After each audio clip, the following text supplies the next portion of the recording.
sahih, tapi mustahil secara sains. Jadi gimana dong? Hadis sahih riwayat Bukhari itu bilang kalau Nabi Adam tingginya 60 hasta. Satu hasta ini sekitar 48 cm, berarti sekitar 28,8 meter. Kalau kita bulatin ya 30 meter lah. Bayangin itu hampir setinggi gedung 10 lantai. Kalau manusia biasa tingginya 1,8 meter dan beratnya 70 kilo, Nabi Adam ini yang 16 kali lebih tinggi beratnya kira-kira 4.000 kali lipat, hampir 300 ton. Kamu bayangin ya, badan segede gitu disuruh jalan. Orang yang beratnya 200 kilo aja udah ngos-ngosan. Obesitas aja udah susah jalan, apalagi yang beratnya sampai 300 ton. Nah, secara fisika ini namanya square cube law. Sederhananya, kalau ukuran tubuh naik 2 kali, luas permukaan ini naik pangkat 2, tapi beratnya itu naik pangkat 3. Jadi volume kan. Artinya, otot, tulang, jantung, paru-paru itu semua nggak bakal sanggup. Tulang bakal retak, otot nggak bisa ngangkat beban tubuh, dan organ dalam itu bakal bekerja Rodi sampai kolaps. Masalah lainnya itu kayak panas tubuh. Tubuh besar menghasilkan lebih banyak panas, tapi kemampuan ngelepas panasnya itu nggak sebanding karena pori-porinya tetap kecil, walaupun panas di dalamnya itu besar. Hasilnya apa? Akibatnya overheating, dehidrasi, gagal organ, mati kepanasan. Gajah aja nggak bisa lompat itu karena tulangnya nggak kuat. Paus bisa segede itu karena hidupnya di air, yang air tersebut itu nekan berat badannya. Begitu kalau paus naik ke darat, ya mati ketindihan sama badannya sendiri, bukan karena nggak bisa napas. Kan mamalia paus itu. Lah terus dinosaurus gimana bang? Mereka bisa segede itu karena adaptasi biologis khusus. Tulangnya berongga, sistem pernapasan dan metabolismenya juga beda. Yang terbang kayak pteranodon itu sayapnya ringan banget. Nah, ini hasil evolusi dari jutaan tahun ya, bukan muncul ujuk-ujuk. Oke, sekarang kita balik lagi ke hadisnya. Hadisnya itu sahih, iya betul, karena ada di dalam kitab Sahih Bukhari. Tapi ini hadis termasuk dalam hadis ahad, hadis yang diriwayatin oleh sedikit orang. Dan redaksi hadis yang lainnya ini nggak nyebutin angka 60 hasta. Artinya ini nggak bisa dijadiin landasan akidah. Maksudnya nggak percaya tinggi Adam 60 hasta itu nggak bakal bikin kita murtad. Terus gimana bang? Emang boleh ya nggak percaya hadis? Bukan nggak percaya, tapi maknanya yang kita update. Andai kita hidup bareng Nabi sekarang, kita mungkin bisa langsung nanya ya, maksudnya gimana ke beliau. Cuman kan beliau udah wafat. Jadi yang kita tahu soal hadis itu ya dari para ulama dong. Dan ulama sebagus apapun ilmunya tetap terikat sama zamannya kan. Lingkungannya, teknologi, dan sains yang berkembang waktu dia hidup. Apalagi kalau yang menafsirkannya ulama abad pertengahan. Misalnya nih, Imam Qurtubi aja di tafsirnya bilang bumi itu datar. Masa kita harus nurut? Jadi ya relax aja kalau sekarang kita revisi maknanya. Karena realitas yang kita tahu udah jauh lebih luas dari dulu. Wah bang, ini kata siapa? Bahaya nih aliran sesat. Ini bukan kata aku, gengs. Ini kata ulama besar kayak Al-Ghazali dan Ibnu Rushdi. Misalnya nih, di kitab Al-Mustasfa, Imam Al-Ghazali tuh bilang,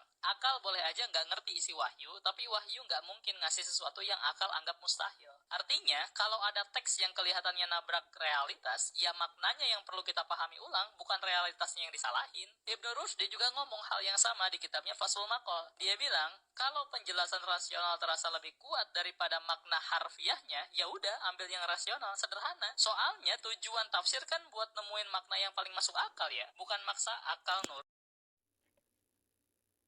Bismillahirrahmanirrahim. Alhamdulillah wassalatu wassalamu ala Rasulillah. Amma ba'd. Video tadi yang sudah kalian tonton yaitu dari channel dia sebuah institut ya yang membahas bahwa dalil itu harus realistis, harus sesuai dengan sains ya. Atau maknanya berubah karena tafsiran sains itu berubah. Apakah kaedah ini benar? Sebab nanti kalau kaedah ini diterapkan, ini berbahaya ya. Sains itu sudah jelas mereka berdiri di atas penelitian ya, kajian-kajian yang dia itu bisa berubah.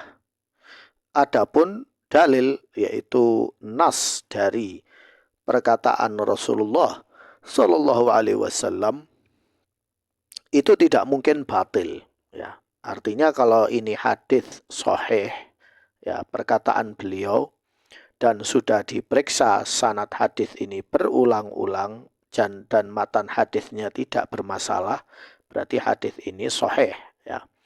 Adapun menyatakan bahwa hadis ini adalah hadis ahad dan ini tidak masalah orang tidak mempercayainya karena bukan masuk akidah, ini adalah cara yang ngawur, ini caranya Mu'tazilah ya, yang kita sebagai Sunni tidak meyakini hal itu ya. Sunni kalau ada dalil dari Al-Quran dan As-Sunnah As-Sahihah yang sudah jelas, maka kita wajib meyakininya ya. Kalau tidak meyakininya berarti dia dua kemungkinan, menggunakan kebodohannya ya dan pikirannya yang masih terbatas. Nah, soal apakah masuk akal ya atau tidak masuk akal Nabi Adam itu tingginya 28 meter, ada yang bilang 30 meter, 29 meter ya. Karena tingginya menurut riwayat adalah 60 hasta. 60 hasta berarti sekitar 28 sampai 30 cm. Ya anggap aja 28 meter gitulah ya. Ini tidak masuk akal. Tidak masuk akal kenapa? Karena nanti bumi ini tidak bisa nahan berat badan segitu ya. Atau nanti jantung melemah atau tulang melemah ya. Lalu dia membandingkan dengan dinosaurus ya. Yang dinosaurus itu sendiri adalah makhluk yang fiktif ya. Saya tidak percaya dinosaurus ya. Kalaupun dinosaurus itu ada ya, maka harusnya sampai sekarang masih ada dinosaurus ya. Tapi dinosaurus nggak ada sampai sekarang ya. Bahkan ada teori yang bilang bahwa dinosaurus itu berevolusi jadi ayam ya. Jadi berarti mereka sendiri kan melanggar ya teori mereka sendiri ya. Misalnya Tyrannosaurus itu, saya waktu sekolah di SMP ya, itu bilang bahwa Tyrannosaurus itu mereka low grade evolusi lalu menjadi ayam yang kita jadikan menu geprek ayam atau KFC sekarang ini ya. Aku pun bertanda tanya, loh kok bisa Pak Guru, hewan yang namanya dinosaurus ini, misalnya T-Rex itu bisa jadi evolusi jadi ayam. Ya menurut riwayat, wallahu alam ya, riwayat fiktif ya, bahwa T-Rex itu dia terbang ya, terbang loncat, kemudian seiring jutaan tahun evolusi lalu dia bisa punya sayap lalu bisa terbang ya. Ini ajaib ya, cerita ajaib ya. Halu ya, kok bisa ya. Jadi butuh waktu untuk jutaan tahun untuk evolusi kemudian menjadi ayam ya yang kita santap. Kemudian Brontosaurus ya, kemudian dia akhirnya nempel di tembok ya, seiring waktu jutaan tahun lalu berubah menjadi cicak atau jadi kadal yang kita kenal ini ya.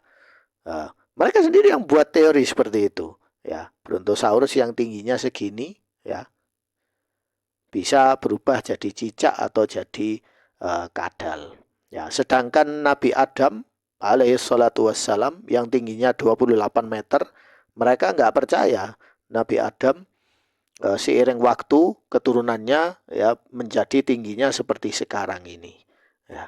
Sedangkan mereka lebih percaya pada dinosaurus ya daripada percaya kepada riwayat hadis Nabi ya. Alasannya oh ini hadis ahad ya.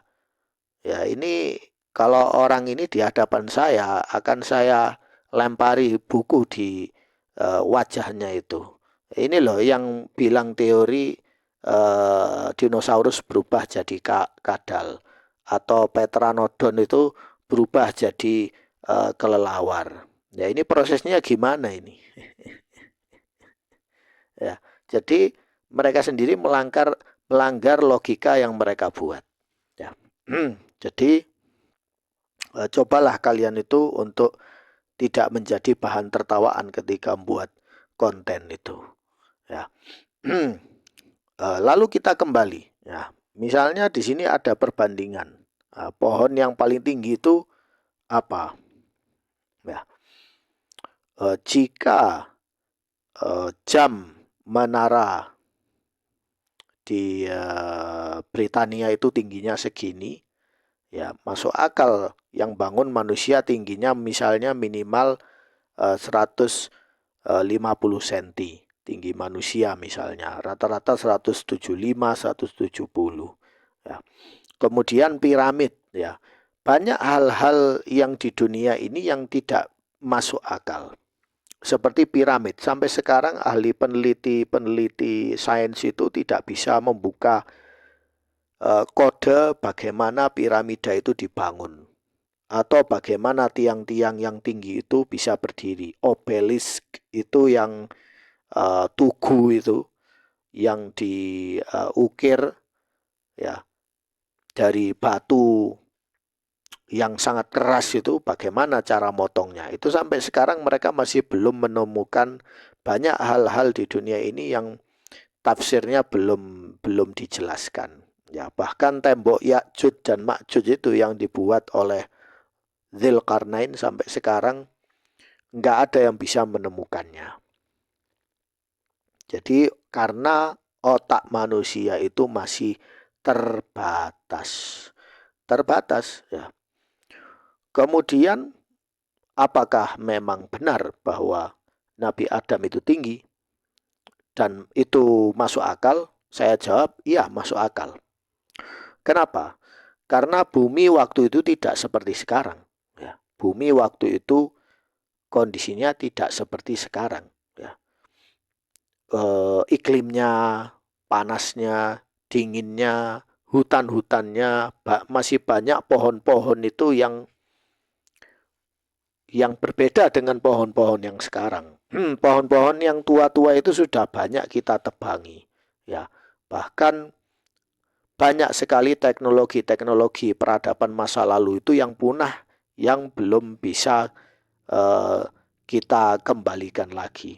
Ya, bahkan dalam satu riwayat Nabi Adam itu umurnya panjang.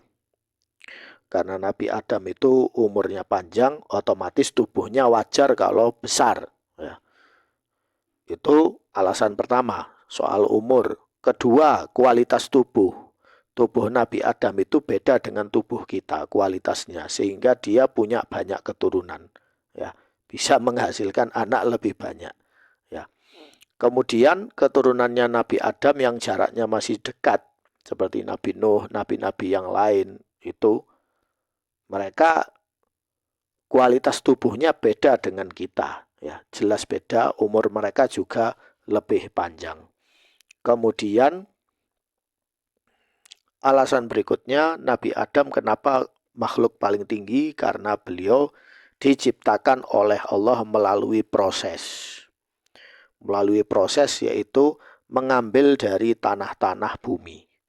Jadi Allah Subhanahu wa taala memerintahkan malaikat ya untuk mengambil, ada riwayatnya itu mengambil tanah-tanah dari bumi ini, bermacam-macam tanah dari bumi. Jadi unsur penciptaan Nabi Adam itu bukan dari satu unsur tanah, misalnya tanah dari Jawa saja gitu, enggak.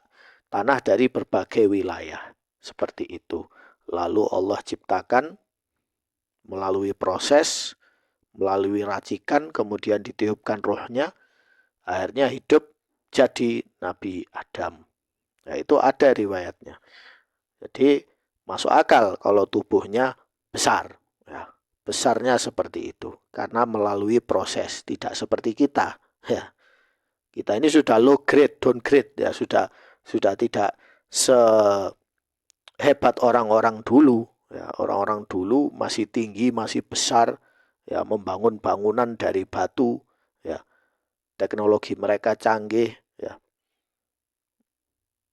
Jadi beda, ya. Jadi kita sudah beda, ya. Jadi saya tidak sependapat dengan pernyataannya si institut ini tadi, ya, yang sok pinter.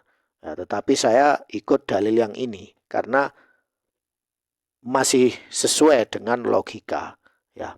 Adapun menggunakan standar perbandingan ilmu fisika era sekarang dengan era dulu, ya itu sudah beda. Itu cara yang salah. Era dulu itu kita tidak tahu, ya karena itu masalah gaib, ya. Kalau mereka lebih percaya dinosaurus karena sesuai teori fisika, ya. Teori dinosaurus itu sendiri mereka ngambil dari kerangka-kerangka yang mereka racik sendiri, ya, atas dasar imajinasi mereka, ya. Bisa saja salah, ya. Bisa saja salah, ya. Sedangkan mereka Nabi Adam nggak percaya, ya. Padahal ini hadis sahih, ya, dan sesuai dan masuk akal itu, ya. Seperti itu. Jadi kita kalau sudah jelas dalilnya, tidak ada celah untuk menyatakan bahwa dalil ini salah atau harus dirubah tafsirannya, ya.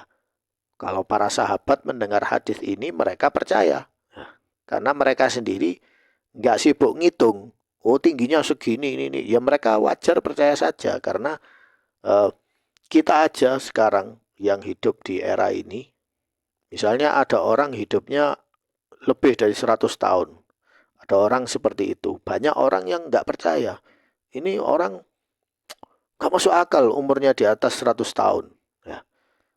Tapi kalau saya ya percaya saja karena itu masih masuk akal. Masuk akalnya apa? Karena Allah sudah ngasih ajal manusia.